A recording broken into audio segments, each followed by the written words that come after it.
സ്വർഗ സങ്കീർത്തനങ്ങൾ പാടി വചന സാക്ഷ്യമേകാൻ ഹൃദയമാം വീണയിൽ മധുര സംഗീതമായി സ്വർഗ സങ്കീർത്തനങ്ങൾ പാടി വചന സാക്ഷ്യമേകാൻ heart of heaven heart of heaven heart of heaven heart of heaven.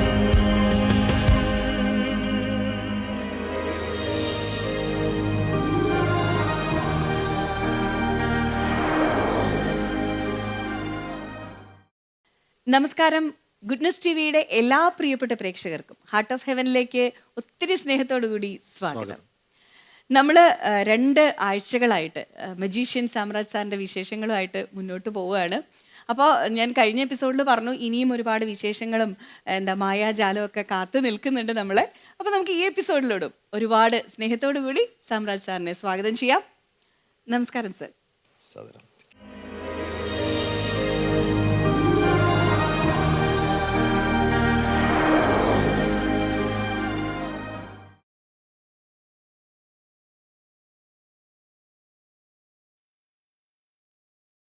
നമുക്കപ്പോൾ ഒരു മാജിക് കണ്ടാലോ അല്ലേ? നമ്മുടെ പ്രേക്ഷകർക്ക് വേണ്ടി ഒരു മാജിക് കാണിക്കാം.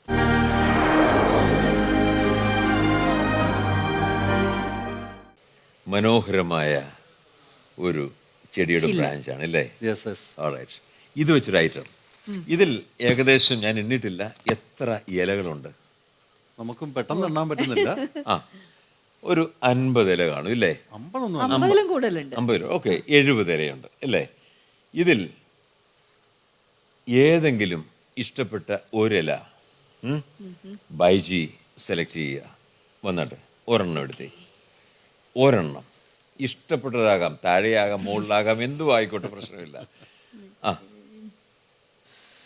ബൈജി ശരിക്കും ചെറുത്, ഏറ്റവും ചെറുത് വേണ്ട, ഒരു ഇതും വലുതായിക്കോട്ടെ. ശരിക്കും നല്ലൊരില പറിച്ചു. നല്ലൊരില അതാണോ? ഓൾറൈറ്റ്. ഞാനിത് ബാക്കി ഇവിടെ മാറ്റി വെക്കുന്നു. ഓൾറൈറ്റ്, തന്നാട്ടെ. ഇനിയും ഇരുന്നാട്ടെ, അവിടെ ഇരിക്കുക. 70ഓളം ഇലകളുണ്ടായിരുന്നു. ബൈജി സെലക്ട് ചെയ്തത് ഈ ഇലയാണ്. വേറൊന്നുമില്ല. പ്രത്യേക വല്ല കാരണം വല്ലതും ഉണ്ടോ? ഒന്നുമില്ല, എനിക്ക് ആ കളർ ഇഷ്ടപ്പെട്ടു. നിങ്ങളുടെ ശ്രദ്ധ എൻ്റെ ഈ കൈകളിലേക്ക് ശ്രദ്ധ കേന്ദ്രീകരിക്കുക. ഇങ്ങനെ വെച്ചിട്ട് ഇങ്ങനെ വെച്ച് ഇങ്ങനെ വെച്ച് ഇങ്ങനെ വെച്ചിട്ട് ഇങ്ങനെ വെച്ചിട്ട് നോക്ക്. മന്ത്രം ചൊല്ലി ഇങ്ങനെ ചോദിച്ചു, ഓ പ്രിയം ചോദിച്ചു, ഇങ്ങനെ വെച്ചിട്ട് നോക്കി. ഞങ്ങളിങ്ങനെ മന്ത്രമൊക്കെ ചൊല്ലും കേട്ടോ. ചൊല്ലിക്കഴിഞ്ഞ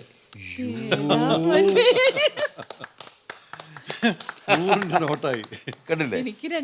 ഒരു ഇല മാറിയിട്ട് ഒരു 100 രൂപയുടെ കറൻസി നോട്ടായി മാറി. കണ്ടില്ലേ? ഇതിനൊരു പാഠമുണ്ട്. എനിക്ക് പറയാനുള്ള വചനമുണ്ട്.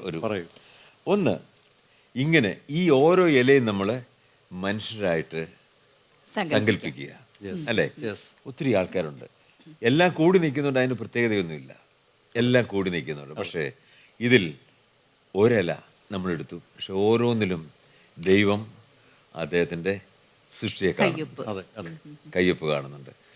ദൈവം അതിലെ ഒരാളെ, നമ്മളിൽ ഒരാളെ ഇങ്ങനെ സമൂഹത്തിൽ നിന്ന് പിടിച്ച് വേർതിരിച്ചെടുത്തു കഴിഞ്ഞാൽ അത്ഭുതം സംഭവിക്കും. അതാണ് ഈ കണ്ടത്. കണ്ടില്ലേ? അപ്പൊ ഇത് പഠിക്കണമെന്ന് ആഗ്രഹമുണ്ടല്ലേ? ഇത് അല്ല 2000-ന്റെ മതി ഞങ്ങൾക്ക്. ഇത് പഠിച്ചു കഴിഞ്ഞാല് പറമ്പിൽ പിന്നെ മരങ്ങളൊന്നും കാണത്തില്ല. ഈ പറിച്ച് ഇത് ഒടിച്ചൊടിച്ചൊടിച്ച് ഇങ്ങനെ ഒരു. Thank you very good.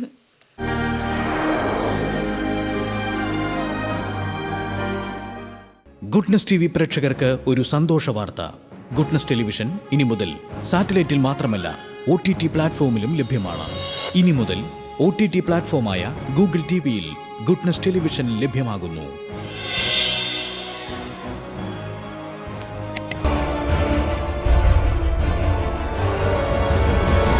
Goodness, stay with God.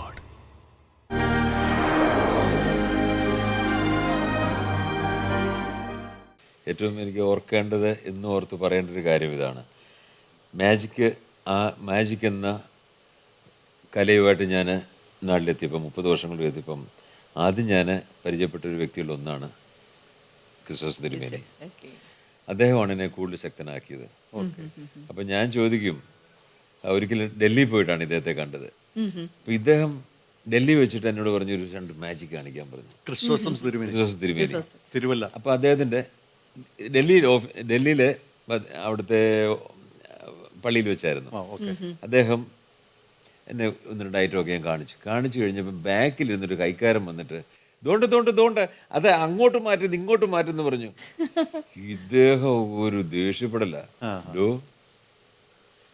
തങ്കച്ച, താങ്കൾക്കറിയാവോ ഈ ഐറ്റം? ഇത് മാജിക്കാണ്. മാജിക് എന്ന് അതിൻ്റെ ആയിട്ടുള്ള കൈയടക്കങ്ങളും അതിൻ്റെ ആയിട്ടുള്ള രഹസ്യങ്ങളും കാണും. ഇത് പുറകെ പോയിരുന്ന് ഇത് കണ്ടേച്ച് വലിയ മിടുക്കനായിട്ട് വന്നു. താങ്കൾ ചോണയുണ്ട് ഇപ്പുറത്ത് വന്ന് പറഞ്ഞാൽ കാണിച്ചത് അവിടെ എന്ന് പറഞ്ഞു. അയാള് 2 വഴക്കൊക്കെ പറഞ്ഞു. ഇപ്പോഴും ഓർക്കുന്നുണ്ട്. ക്രിസ്തുസം തിരുമേനിയായിട്ട് അങ്ങ് വളരെ സൗഹൃദ ബന്ധത്തിലായിരുന്നു. അങ്ങ് ഒത്തിരി ഇടയ്ക്കൊക്കെ സന്ദർശിക്കാറുണ്ട്. അത് എൻ്റെ വീട്ടിലും എപ്പോഴും വരുമായിരുന്നത്. 3-4 പ്രാവശ്യം വന്നിട്ടുണ്ട്. അടുത്ത ബന്ധമായിരുന്നു. നല്ല ഒരു കലാ ആസ്വാദകനായിരുന്നു. നല്ല സരസമായ സംസാരത്തിലൂടെയും എനിക്കൊന്ന് കേരള സമൂഹ വിശ്വാസികളെല്ലാം എല്ലാ സമയപ്പെട്ടവരെയും വിശ്വാസികൾ മാത്രമല്ല എല്ലാവർക്കും ഒരുപാട് ഇഷ്ടമുള്ള സ്വീകാരനായിരുന്നു പിതാവിനെ നന്ദിയോടെ ഈ സമയം ഓർക്കുന്നു. Thank you. മറ്റൊരു കാര്യം ഞങ്ങളിങ്ങനെ അറിഞ്ഞിട്ടുണ്ട്, മോഹൻലാലിനെ വെച്ച് അങ്ങ് പെട്ടിയിൽ കടത്തി ഒരു അത് വേണ്ട എന്ന് പറഞ്ഞ് അതിന് ശക്തിയുക്തം എതിർത്ത ഒരു വ്യക്തി സാറാണ്. പല ചാനലിൽ ഞാനിത് പറഞ്ഞിട്ടുള്ളതാണ്, എപ്പോഴും പറഞ്ഞുകൊണ്ടിരിക്കുന്നു. സിമ്പിൾ. ചോദിച്ചപ്പോൾ ഞാനിത് പറയുന്നത് മാത്രമേ ഉള്ളൂ. പലർക്കും ഇങ്ങനെ തെറ്റിദ്ധാരണയുണ്ട്. മോഹൻലാൽ ചെയ്യാനിരുന്ന മനോഹരമായ ഇനം സാമ്രാജ്യത് നശിപ്പിച്ചു കളഞ്ഞു, ഇല്ലെങ്കിൽ ഞങ്ങൾക്കത് കാണാമായിരുന്നു എന്നൊക്കെ പറയുന്ന ആൾക്കാരുണ്ട്. പക്ഷെ ഞാനത് പറയാം എന്തുകൊണ്ടെന്നുള്ളതാണ്. ഇത് സത്യത്തിൽ ഈ ഒരു എസ്കേപ്പ് ആക്ട്, രക്ഷപ്പെടൽ വിദ്യകളാണ് നമ്മൾ അവതരിപ്പിക്കുന്നത്. ഓക്കെ, ഫയർ എസ്കേപ്പ് എന്നൊരു സംഭവം. ഇത് അന്ന് വരെ മജീഷ്യന്മാരാണ് ചെയ്തിട്ടുള്ളത്. മാജിക് മജീഷ്യൻസ് ആണ്. അപ്പോൾ ഈ അന്നത്തെ പ്രഗത്ഭരായ പല മാന്ത്രികർ ഇത് ചെയ്തിട്ടുണ്ട്. അപ്പോൾ എല്ലാവരും കാണുമ്പം അതിൻ്റെ ഇങ്ങനെ നോക്കി അന്തം വിട്ടിരിക്കുന്ന സംഭവം. ഇത് മോഹൻലാൽ ചെയ്താൽ ആർക്കും ചെയ്യാൻ പറ്റും എന്നൊരു വിശ്വാസമാണ്. അദ്ദേഹം മജീഷ്യൻ അല്ല. പക്ഷേ അതായത് പഠിപ്പിച്ചവർ പറയുന്നത് അദ്ദേഹം മജീഷ്യനാ, കഴിവുണ്ട്, അങ്ങനെയൊക്കെ പറയുന്നുണ്ട്. ഞാനിപ്പോഴും ചലഞ്ച് ചെയ്യാം, ഈ ആയിരങ്ങളുള്ള സ്റ്റേജിൽ അദ്ദേഹം വന്ന് ചെയ്യട്ടെ. മറ്റാരുടെ സപ്പോർട്ടില്ലാതെ പുറകിന്ന് ഇത് പറഞ്ഞു കൊടുക്കാതെ അദ്ദേഹം അഭിനയത്തിന്റെ കാര്യത്തിൽ അദ്ദേഹം ഒരു അഗ്രഗണ്യനാണ്. അദ്ദേഹം അതിന്റെ സാമ്രാട്ടാണ്. അതിന് എല്ലാത്തിനും മുമ്പേ പറഞ്ഞ പോലെ എല്ലാത്തിലും പേരെഴുതി വെച്ചിട്ടുണ്ട്. ഓരോരുത്തരെയും വിളി ഉണ്ട്, ഓരോരുത്തരെയും തിരഞ്ഞെടുത്തിട്ടുണ്ട്. അപ്പൊ അദ്ദേഹം അത് ചെയ്തോട്ടെ. അപ്പൊ ഇദ്ദേഹത്തിനെ വെച്ചിട്ട് ഇത് ഫയർ എസ്കേപ്പ് ചെയ്യുമെന്ന് പറയും. അപ്പം ഞാൻ അതിനെ എതിർത്തു. അത്രയേ ഉള്ളൂ കാര്യം. കാരണം മജീഷ്യൻസ് സാധാരണ, കാരണം ഒരു മാജിഷ്യൻ്റെ കഴിവ് അളക്കുന്നൊരു അളവുകോലാണ് എസ്കേപ്പ് ആക്ട് എന്നൊക്കെ പറയുന്നത്. വലിയ അപ്പം ഇപ്പം മോഹൻലാൽ ഇത് ചെയ്ത് കഴിഞ്ഞാൽ നാളെ ഞാൻ അമിതാഭ് ബച്ചനെ കൊണ്ട് ഇത് ചെയ്യിപ്പിച്ചു കഴിഞ്ഞാൽ, അല്ലെങ്കിൽ അമേരിക്കൻ പ്രസിഡന്റിനെ കൊണ്ട് ചെയ്യിപ്പിച്ചു കഴിഞ്ഞാൽ മോഹൻലാലിൻ്റെ ഒന്നും ഇല്ലാതായി മാറുന്നു. അപ്പോൾ ഇത് മാജിക്കിന് വിലയില്ലാതാകുക, ആർക്കും ചെയ്യാൻ പറ്റുമെന്നൊരു തോന്നലുണ്ടാകുന്നു. അതുകൊണ്ട് ഞാൻ പറഞ്ഞു, അതിൻ്റെ അധികാരികളോട് പറഞ്ഞു ഇത് ചെയ്യാൻ പാടില്ല. മാത്രമല്ല എനിക്ക് തോന്നുന്നു ഇതിൽ പലപ്പോഴും അപകടങ്ങള്, പാളിച്ചകള് വരുന്ന സംഭവങ്ങളുണ്ടായിട്ടുണ്ട്. ഇതിപ്പം പിന്നല്ലേ ഇവിടെ മലയിൽ മസ്താൻ എന്ന് പറഞ്ഞ ഒരാള് പന്തളത്ത് കുളനടയില് ഈ ഐറ്റം അവതരിപ്പിച്ചിട്ട് അത് മരിച്ചുപോയി. അതൊരു ക്രിസ്മസ് പ്രോഗ്രാമുമായിട്ട് ബന്ധപ്പെട്ടായിരുന്നു. സംയുക്ത ക്രിസ്മസ് റാലി കണ്ടതിന് ശേഷം അവിടെ ഒരു നിരവധി അച്ഛന്മാർ നേരിട്ട് കണ്ടുകൊണ്ടിരുന്നൊരു സംഭവമാണ്. കാരണം അദ്ദേഹം ഒരു മജീഷ്യനായിട്ട് അപകടം പറ്റി. ഇപ്പം മോഹൻലാലിന് സംഭവിച്ചാലോ? സംഭവിക്കാം.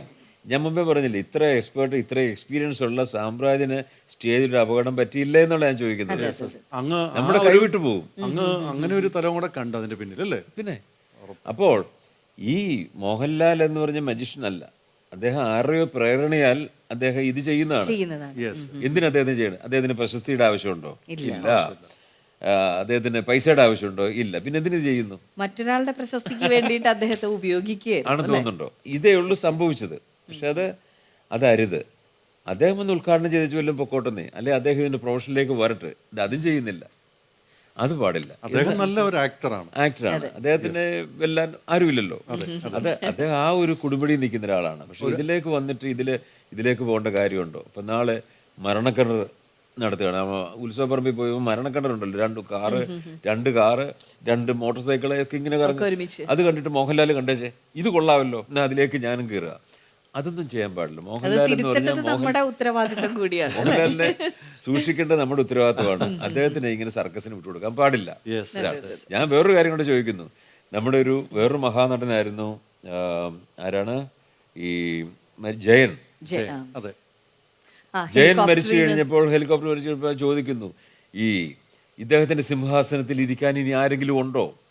ആരും മുന്നോട്ട് വന്നിട്ടില്ല. ജയന്റെ ഈ ജയൻ എന്ന് പറഞ്ഞ ആള് അന്ന് സാമ്രാജ്യനെ പോലെ ഒരാളുണ്ടായിരുന്നെങ്കിൽ ഒരിക്കലും ഞാനത് സമ്മതിക്കത്തില്ല. അതിന്റെ മുകളിൽ കയറി സർക്കസ് കാണിക്കേണ്ട കാര്യം, ഇതൊക്കെ ഡ്യൂപ്പ് ചെയ്യേണ്ട കാര്യങ്ങളാണ്. ഹെലികോപ്റ്ററിന്റെ അദ്ദേഹം ചെയ്യേണ്ട കാര്യം വല്ലതും ഉണ്ടോ? ഇല്ല. അന്ന് സ്റ്റോപ്പ് ചെയ്യാൻ ആരും ഇല്ലാതിരുന്ന കാരണം അങ്ങനെ ഒരു അത്യാഹിതം ഉണ്ടായത്. മനസ്സിലാ, അഭ്യാസികൾ ചെയ്യേണ്ട കാര്യമല്ലേ അത്. അദ്ദേഹം അഭ്യാസിയാണെന്ന് പറഞ്ഞ് കയറി സംഭവിച്ചില്ല. അദ്ദേഹം നമുക്ക് ജയൻ എന്ന് പറഞ്ഞ കലാകാരനെ എന്നേക്കുമായിട്ട് ഇല്ലാതായി മാറി. ഇതുകൊണ്ടാണ് ഞാൻ പറയുന്നത്, മോഹൻലാൽ അങ്ങനെ പോകേണ്ട ഒരാളല്ല. അത് കാരണം ഞാൻ എതിർത്തു. അതിനെന്തോ അദ്ദേഹം അതിൽ നിന്ന് ഇറങ്ങിപ്പോയി. ഇത്രയുള്ളൂ കാര്യം. തീർച്ചയായിട്ടും അങ്ങയുടെ നല്ല മനസ്സിനെ അറിയുന്ന ജനം സ്വീകരിക്കും. അത് ആ കാഴ്ചപ്പാടുകൂടി എടുക്കുക തന്നെ ചെയ്യും കേട്ടോ. Yes, thank you. സാറിന് ഒത്തിരി അവാർഡുകൾ ഒക്കെ കിട്ടിയിട്ടുണ്ട്, അതിനെക്കുറിച്ചൊക്കെ ഒന്ന് പറയാമോ? നിരവധി ദൈവ അനുഗ്രഹം കൊണ്ട് ഒത്തിരി അവാർഡുകൾ, നാഷണൽ ആൻഡ് ഇന്റർനാഷണൽ അവാർഡുകൾ ഒത്തിരി കിട്ടിയിട്ടുണ്ട്.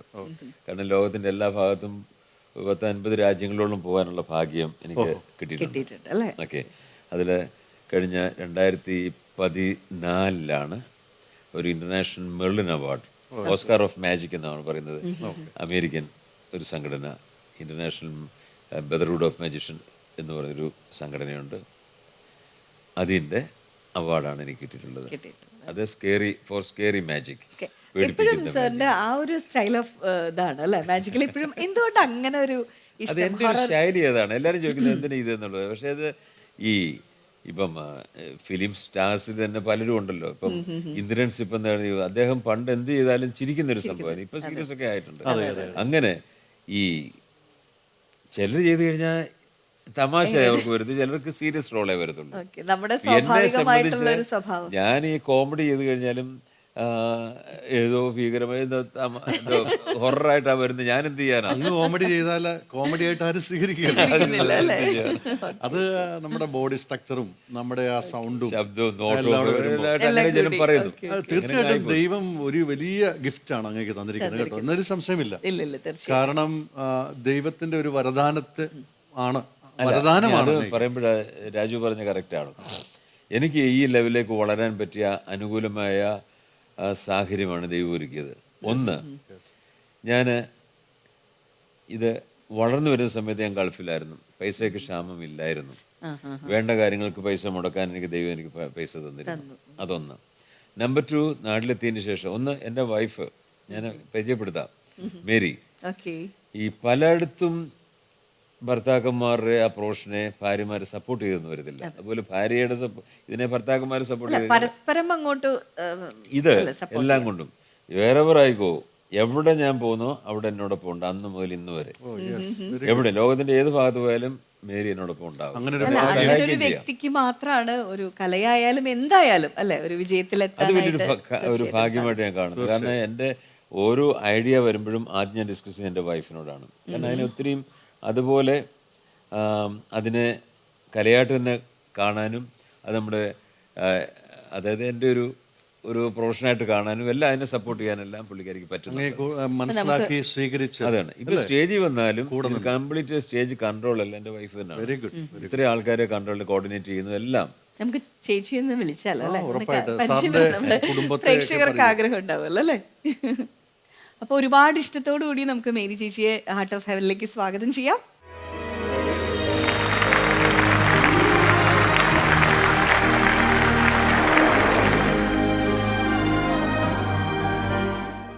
നമസ്കാരം ചേച്ചി.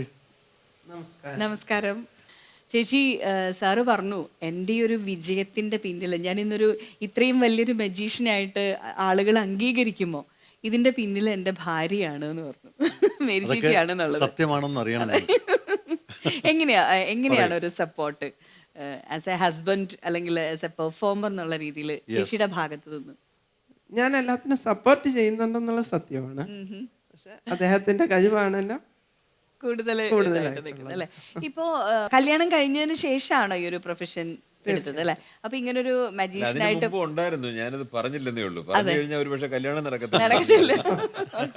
ചേച്ചി ഇത് അറിഞ്ഞു കഴിഞ്ഞപ്പോ ചേച്ചിക്ക് എന്താ തോന്നിയത്? മജിഷ്യൻ ആണല്ലോ, മജിഷ്യന്റെ ഒരു കാര്യങ്ങളൊക്കെ ചെയ്യുമ്പോ ഓഫീസിൽ പോയിട്ട് വരുമ്പോഴും ഓരോ ചെറിയ ചെറിയ ഐറ്റംസുമായിട്ട് ഇങ്ങനെ ഓരോ ദിവസം പുതിയ പുതിയ പൂ ഐറ്റംസുമായിട്ട് എടുത്ത് തരുമായിരുന്നോ? അല്ല, ഓരോ അത്ഭുതങ്ങളായിട്ട് കാണുമ്പോഴേ നമുക്ക് എനിക്കും അത് ഇഷ്ടപ്പെടുക. അല്ല, ചേച്ചിക്ക് അത് പഠിക്കണം, ഇതിന്റെ ട്രിക്ക് മനസ്സിലാക്കി ഒന്ന് ചെയ്യണം അങ്ങനെയൊക്കെ തോന്നിയിട്ടുണ്ടോ? അങ്ങനൊന്നും ഇല്ല. ഞാൻ ഈ പറഞ്ഞ പോലെ ഇൻബോൺ ടാലന്റ് അതൊരു പ്രത്യേക കഴിവ് തന്നെയാണ് അല്ലെ? Okay okay. ചേച്ചി അതിനെ ഉൾക്കൊണ്ടു എന്നുള്ളതാണ് അദ്ദേഹത്തിന്റെ ഏറ്റവും വലിയ വിജയം. ഉൾക്കൊണ്ടു എന്നുള്ളത് മാത്രമല്ല, അതിനെ മാക്സിമം സപ്പോർട്ട് ചെയ്തു. തീർച്ചയായും അതാണ് അങ്ങേ ഇവിടം വരെ എത്തിച്ചിരിക്കുന്നത്. അതിൽ ചേച്ചിക്ക് ഒത്തിരിയേറെ നന്ദി. നല്ലൊരു മജിഷ്യനെ ഇതാണ് ഈ ലെവലിലേക്ക് വരാനുള്ള അനുകൂലമായ സാഹചര്യങ്ങളാണ് ഒരു ഘടകമാണിത്. ഇനി അടുത്ത 2 ആൺകുട്ടികളാണ് എനിക്കുണ്ടായത്. 2 ആൺകുട്ടികൾ. രണ്ടിനും മ്യൂസിക്കുമായിട്ട് ബന്ധപ്പെട്ട ആൾക്കാരാണ്. ഹോം തിയേറ്റേഴ്സ് ഒക്കെ ഉണ്ടാക്കുന്ന അവർക്ക് സ്വന്തം കമ്പനിയൊക്കെ ഉണ്ട്. പക്ഷെ അവർക്ക് ഇപ്പം ജോജി മൂത്ത ആള് ആണ് എനിക്ക് ആവശ്യമായ ഈ മ്യൂസിക്കുകളൊക്കെ എഡിറ്റ് ചെയ്തും കമ്പോസ് ചെയ്തൊക്കെ തരുന്ന ആള്. അതിനുള്ള കഴിവൊക്കെ അദ്ദേഹത്തിനുണ്ട്. മ്യൂസിക് പഠിച്ച ആളാണ്. അങ്ങനെ അപ്പോൾ അതിനും പറ്റിയ ആളെ ദൈവം എനിക്ക് തന്നു എന്നുള്ളതാണ്. 2 ആൺകുട്ടികൾ. 2 പെൺകുട്ടികളാണെങ്കിലോ പറ, അത് സാഹചര്യം കൊണ്ട് റെസ്പോൺസിബിലിറ്റി, പിന്നെ അല്ലാതെയുള്ള ഉത്തരവാദിത്തങ്ങൾ പലതും ഒക്കെ ഇല്ലേ, ഒന്നുമില്ല. ദൈവം മുന്നേ കണ്ടിരുന്നു. അതിനുള്ള അനുകൂല സാഹചര്യങ്ങളെല്ലാം പിന്നാലെ ഒരുക്കി. ദൈവം ഒരുക്കി. ദൈവത്തിന്റെ ഒരു ഒരുക്കപ്പെടലാണ് നമ്മളെ ഇത്രത്തോളം എത്തിച്ചിരിക്കുന്നത്. ദൈവിക പദ്ധതി അനുസരിച്ചാണ് നമ്മളെ എല്ലാം ചേർത്ത്. എനിക്കറിയാവുന്ന പല കലാകാരന്മാരുണ്ട്, മാജിക് കലാകാരന്മാരും. എന്നെക്കാളിലും കഴിവുകളുള്ളവർ പലരും ഉണ്ട്. പക്ഷേ എന്തുകൊണ്ടോ സാഹചര്യം കൊണ്ട് അവർക്ക് വരാൻ പറ്റുന്നില്ല. എന്ത് ചെയ്യാനാ? അതാണ് ബാഡ് ലക്ക് എന്ന് പറയുന്നത്. ഈ സാഹചര്യം സാമ്പത്തികമാകാം, അല്ലെ കുടുംബത്തിലെ പ്രശ്നങ്ങളാകാം, ഇതെല്ലാം കൊണ്ട് വരാൻ പറ്റും. പക്ഷെ എനിക്ക് എല്ലാം കൊണ്ട് ദൈവം അനുകൂലമാക്കി എന്നുള്ളതാണ്. സാറിന്റെ രണ്ടാമത്തെ മകനെ കുറിച്ച് പറഞ്ഞില്ല. രണ്ടാമത്തെ മകനും ഈ എയറോനോട്ടിക്കൽ എഞ്ചിനീയറിംഗ് കഴിഞ്ഞത്. പക്ഷെ അതിൽ നിന്ന് വിട്ട് ഇപ്പം ചേട്ടന്റെ അതേ പാതയിൽ ഹോം തിയേറ്ററുമായിട്ട് മുന്നോട്ട് പോകും. ജോജി എനിക്ക് നന്നായി അറിയാം. ജോജി എൻ്റെ അടുത്ത സുഹൃത്താണ്, എൻ്റെ അടുത്ത് ഒക്കെ ഇടയ്ക്ക് വരാറുള്ളതാണ്. ജോജി ഈസ് എ വെരി നല്ല സിംഗറാണ്. ജോജി നന്നായിട്ട് പാടുന്ന ആളാണ്. സ്റ്റുഡിയോ കാര്യങ്ങളെല്ലാം ചെയ്യുന്നത്, എന്നെ ഒത്തിരി ഹെൽപ്പ് ചെയ്യുകയൊക്കെ ചെയ്യുന്ന ആളാണ്. ഓക്കെ, അപ്പോൾ നമുക്ക് മനസ്സിലായി, ദൈവം മുൻകൂട്ടി എല്ലാം കാണുന്നതാണ്. അല്ല, ദൈവം എപ്പോഴും കൂടെ ഉണ്ട് എന്നുള്ളതാണ്. ആ ഒരു നല്ല മനസ്സ് അല്ലെങ്കിൽ നല്ല പ്രവർത്തികൾ ചെയ്യുമ്പോൾ ദൈവം നമ്മുടെ കൂടെ ഉണ്ടാവും എന്ന് പറയുന്നത് സത്യമാണ്. അതുകൊണ്ട് മാത്രമാണല്ലോ ഈ ഒരു വിജയം കൈവരിക്കാൻ സാധിച്ചത്. ഹാർട്ട് ഓഫ് ഹെവൻ്റെ ഇന്നത്തെ എപ്പിസോഡ് ശരിക്കും ഒരു മായാജാലത്തിൽ തന്നെയാണ് നമ്മളിപ്പോഴും നിൽക്കുന്നത്. തീർച്ചയായിട്ടും ഒരുപാട് വിശേഷങ്ങളും അതുപോലെ തന്നെ മാജിക്കുകളൊക്കെ നമ്മൾ കണ്ടു. പക്ഷെ അദ്ദേഹത്തിൻ്റെ വിശേഷങ്ങളൊന്നും ഇവിടെ തീരുന്നില്ല. അടുത്ത എപ്പിസോഡിലൂടെ വീണ്ടും സാമ്രാജ് സാറിൻ്റെ വിശേഷങ്ങളുമായിട്ട് നമ്മൾ പോകുന്നതായിരിക്കും. അതുവരേക്കും നന്ദി, നമസ്കാരം.